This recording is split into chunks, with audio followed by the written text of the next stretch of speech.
पटेल यांचे 123 गावांमधले प्रतिनिधी हे मुंबईमध्ये दाखल होत आहेत। मुंबईमधली मैदानं आणि 26 जानेवारीच्या तयारीचा आढावा घेतला जातोय।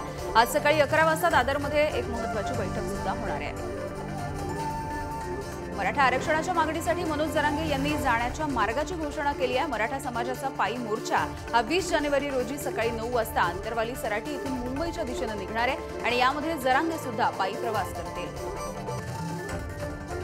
खासदार अमोल कोल्हेंच्या शेतकरी आक्रोश मोर्चाचा आजचा तिसरा दिवस आहे। आज खासदार सुप्रिया सुळे सुद्धा या मोर्चामध्ये सहभागी होतील। कोकणामध्ये यंदा थंडी उशिरा सुरू झालेली आहे, त्यामुळे यंदा हापूसचा हंगाम सुद्धा लांबण्याची चिन्ह दिसतात। पहिल्या टप्प्यातील मोहोर काही भागामध्ये बहरलाय, त्यामुळे हा आंबा फेब्रुवारीपर्यंत मिळू शकतो। जायकवाडीमधून संभाजीनगर शहराकडे होणारी पाण्याची आवक पुन्हा एकदा घटली आहे। जुन्या भागामध्ये 10 दिवसांच्या फरकाने पाणी पुरवठा सुरू आहे। जळगावामध्ये उन्हाळ्यामध्ये पाणी टंचाई जाणवण्याची शक्यता आहे आणि त्याच पार्श्वभूमीवर महसूल प्रशासन चांगलं सतर्क झालंय। याबाबत विभागीय आयुक्तांना महसूलच्या अधिकाऱ्यांची बैठक बोलावली आहे। दुष्काळी बीडमध्ये कांदा उत्पादक शेतकरी चांगलाच अडचणीत सापडलाय। दर घसरल्यामुळे कांदा हा बांधावर टाकण्याची वेळ शेतकऱ्यांवर आली आहे। सरकारी मदतीची आस आता बळीराजाला लागली आहे। कांद्याच्या पाठोपाठ द्राक्ष शेतीचं गणित सुद्धा बिघडलंय। अनेक द्राक्ष बागायतदारांनी एक्सपोर्टसाठी नोंदणी केलेली नाही आहे, त्यामुळे कृषी विभागाकडून द्राक्ष बागायतदारांना आता आवाहन केलं जात आहे। ऊर्जा विकास विभागाच्या सौर पंप योजनेसाठी धुळे जिल्ह्यातील 24,625 शेतकऱ्यांनी अर्ज केलेत। त्यापैकी 2,275 शेतकऱ्यांना सौर पंप मिळालेले असून त्यांची रात्री पाणी भरायला जाण्यापासून आता सुटका झाली आहे। राज्यामध्ये 76,000 सौर कृषी पंप बसवले गेले आहेत। कृषी मंत्री प्रधानमंत्री कुसुम योजनेच्या अंतर्गत राज्य शासनाकडून ही सगळी योजना राबवली गेली आहे। ऊर्जा विकास विभागाच्या सौर पंप योजनेसाठी धुळे जिल्ह्यातील 24,625 शेतकऱ्यांनी अर्ज केला होता। यामध्ये फक्त 2,275 शेतकऱ्यांना या योजनेचा आतापर्यंत लाभ मिळाला आहे। अहमदनगरमध्ये पाण्याच्या टंचाईमुळे 76,000 हेक्टरवरच्या फळबागा धोक्यात आलेल्या आहेत। फळांचे भाव सुद्धा घसरलेले दिसत आहेत। नंदुरबारच्या तळोदा तालुक्यामध्ये दरवर्षी मोठ्या प्रमाणावर खरबूज, टरबूज, काकडी यासारख्या बेलवर्गीय पिकांची लागवड होते, परंतु यंदा वातावरणामधल्या बदलामुळे शेतकऱ्यांनी या पिकांच्या लागवडीकडे पाठ फिरवलेली दिसते आहे। जळगाव जिल्ह्यातील एरंडोल, पारोळा आणि भडगाव या तालुक्यांमध्ये शेतकरी आता आक्रमक होत आहेत। कापूस आणि कांदा उत्पादकांचं आर्थिक गणित कोलमडलंय। शेतकऱ्यांकडून अनुदानाची मागणी सध्या सुरू आहे। बुलडाण्यामध्ये झालेल्या ढगफुटीसारख्या पावसामुळे जिल्ह्याच्या जळगाव, जामोद, संग्रामपूर तालुक्यातील अनेक शेतकऱ्यांची शेती ही खरवडून गेली आहे आणि याबद्दल योग्य मोबदला न मिळाल्यामुळे शेतकऱ्यांनी तहसील कार्यालयासमोर अन्नत्याग आंदोलन सुरू केलं आहे। पंढरपूर मंदिर समितीमधील भ्रष्टाचाराची एसआयटीच्या मार्फत चौकशी करण्याची मागणी महाराष्ट्र मंदिर महासंघाने राज्य सरकारकडे केली आहे। महासंघाचे राज्य समन्वयक सुनील घनवट यांनी ही माहिती दिली। जालन्यामध्ये वंदे भारत एक्सप्रेसचं आगमन झालं असून लवकरच जालना मुंबई ही रेल्वे धावणार आहे। उद्या या गाडीला पंतप्रधान नरेंद्र मोदी हे हिरवा झेंडा दाखवतील। या कार्यक्रमाची जय्यत तयारी सुद्धा सुरू झाली आहे। वंदे भारत एक्सप्रेसची प्रतीक्षा संपली असून या गाडीची जालना ते मनमाड या मार्गावरती वेग चाचणी गुरुवारी पूर्ण झाली आहे। या दरम्यान ट्रॅक आणि इतर तांत्रिक बाबींची सुद्धा तपासणी झाली आहे। विविध मागण्यांसाठी 4 डिसेंबरपासून अंगणवाडी सेविका संपावरती जात आहेत। या संपाला आता अखिल भारतीय सरपंच संघटनेच्या धुळे तालुका शाखेने सुद्धा पाठिंबा दिला आहे। लवकरच पेट्रोल आणि डिझेलच्या दरामध्ये मोठी कपात होऊ शकते। किमती 7 ते 8 रुपयांनी कमी होऊ शकतात। गेल्या अनेक दिवसांपासून देशभरामध्ये पेट्रोल आणि डिझेलच्या दरामध्ये कोणतीही वाढ झालेली नाही आहे। राज्यासह मुंबई, ठाण्यामध्ये कोरोना रुग्णांच्या संख्येमध्ये वाढ होताना दिसते। राज्यामध्ये गुरुवारी 117 कोरोनाचे नवे रुग्ण सापडलेले आहेत। नाशिकमध्ये एका रुग्णाचा मृत्यू झालाय। JN1 याच्या पार्श्वभूमीवर पुढील 10 ते 15 दिवस सतर्क रहा असं आवाहन आरोग्यमंत्री तानाजी सावंत यांनी केलंय।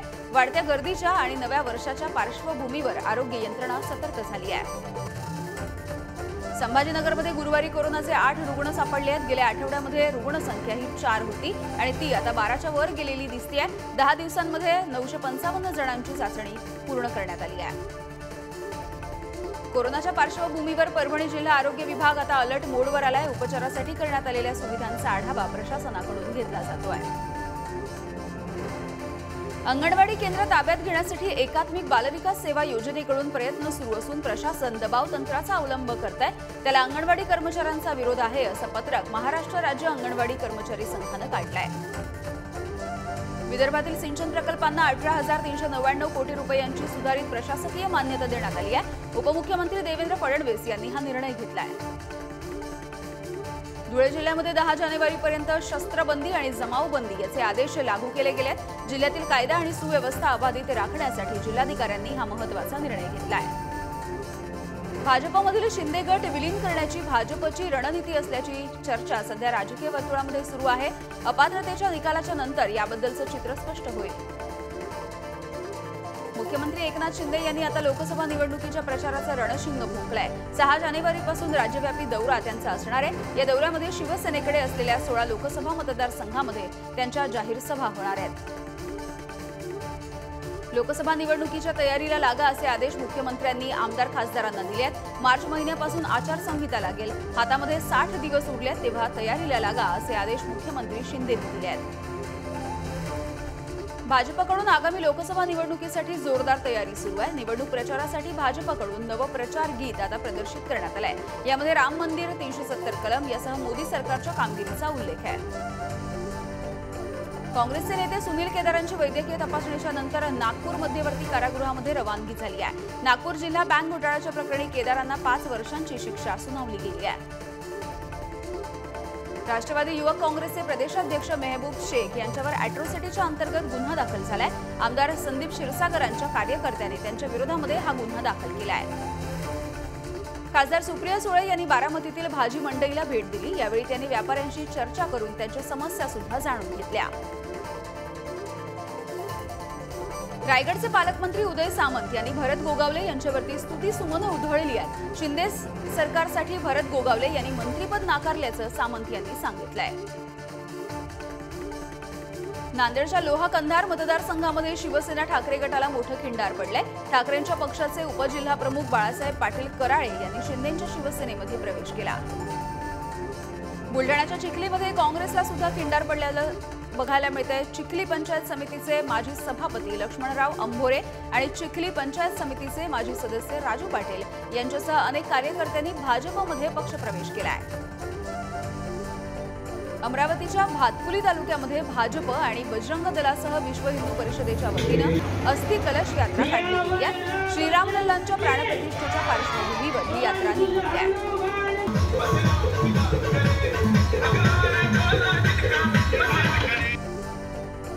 सारंगखेडा घोडे बाजार घोड्याप्रमाणे घोड्यांच्या साहित्यासाठी सुद्धा प्रसिद्ध आहे। घोड्यांसाठी लागणारे साहित्य खरेदी करण्यासाठी राज्य आणि परराज्यामधून अश्व आणि अश्वांचे मालकही सारंगखेडा बाजारामध्ये हजेरी लावताना दिसतात। डॉक्टर बाबासाहेब आंबेडकर मराठवाडा विद्यापीठातील 127 कोटींच्या खरेदी घोटाळा प्रकरणामधली चौकशी आता सुरू आहे आणि आतापर्यंत 43 जणांची विभागीय चौकशी पूर्ण झाली आहे। जालना जिल्ह्यामध्ये राज्य उत्पादन शुल्क विभागाची 34च्या पायट्यांवरती नजर असणार आहे। जिल्ह्यामध्ये 1 जानेवारी पहाटे 1 वाजेपर्यंत मद्य विक्री सुरू राहील। या पार्श्वभूमीवर जिल्ह्यामध्ये कोणताही अनुचित प्रकार घडू नये यासाठी खबरदारी घेतली गेली आहे। जळगाव शहरामध्ये प्रदूषणामध्ये वाढ झाली आहे। खराब रस्त्यांमुळे सुद्धा प्रदूषणामध्ये वाढ होताना दिसते आणि या सगळ्याची माहिती आता समोर येते आहे। नंदुरबार जिल्ह्यातून जाणाऱ्या अंकलेश्वर बुरहाणपूर या महामार्गाच्या चौपदरीकरणाच्या कामाची प्राथमिक प्रक्रिया सुरू झाली आहे। यासाठी शहादा तालुक्यातील 200 हेक्टर जमिनीच्या भूसंपादनाच्या दृष्टीनं महसूल विभागाकडून हालचाली सुरू आहेत। चंद्रपूरमध्ये शेतकरी मेळाव्याचं आयोजन करण्यात आलंय। शेतकऱ्यांना कापूस पिकाविषयी तसंच खतं आणि पाणी व्यवस्थापन या विषयावर उपस्थितांकडून मार्गदर्शन करण्यात आलं। अमरावतीच्या चंडिकापूर मरी माता मंदिरामध्ये चोरीचा प्रकार घडलाय। यामध्ये जवळपास 53,000च्या साहित्यासह रोख रक्कम चोरट्यांनी लंपास केली आहे, तर अज्ञात चोरट्यांच्या विरोधामध्ये गुन्हा दाखल झालाय।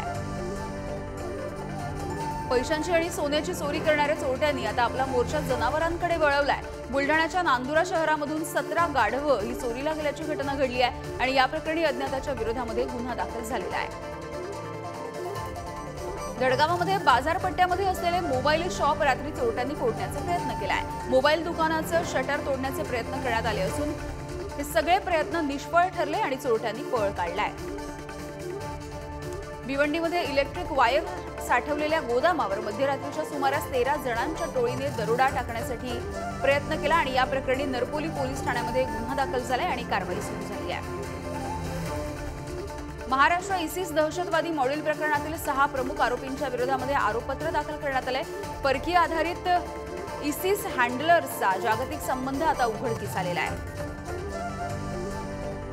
मुंबईच्या अंधेरी परिसरामध्ये अल्पवयीन मुलाच्या चेहऱ्यावर सॅनिटायझर टाकून पेटवून दिल्याची धक्कादायक घटना घडली आहे। या घटनेमध्ये गंभीर जखमी झालेल्या मुलाला उपचारासाठी रुग्णालयामध्ये दाखल करण्यात आलं। अंगावर शिंकल्यामुळे ही सगळी घटना घडलेली आहे।